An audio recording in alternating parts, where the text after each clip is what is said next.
Ho voluto con tutte le mie forze ricandidarmi per capire se la gente in qualche modo in quei 5 anni avesse capito quello che io stavo facendo, quello che ho fatto, le battaglie che ho portato avanti.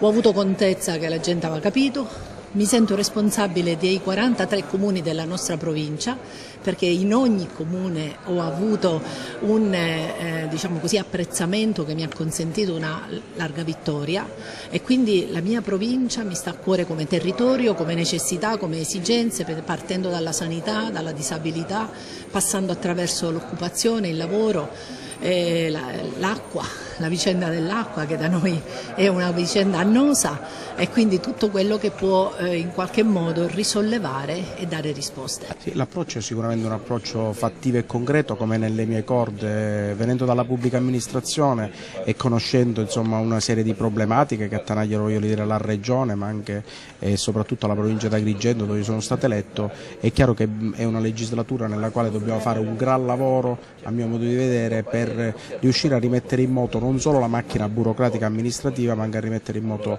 l'economia di questa regione.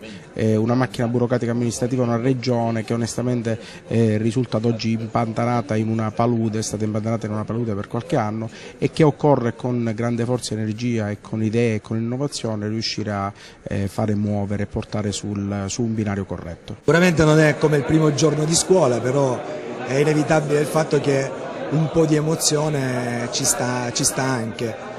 Dallo stesso tempo dico che c'è anche la voglia di iniziare questo lavoro per il nostro territorio e per la nostra Sicilia. Noi abbiamo un tema molto importante per il nostro territorio, che non è soltanto per il comune di Sciacca, ma è per tutto l'Interland. Sono speranzoso su quello che possa appunto essere la realizzazione di una riapertura che dia lustro al nostro territorio con lo stabilimento delle Terme di Sciacca.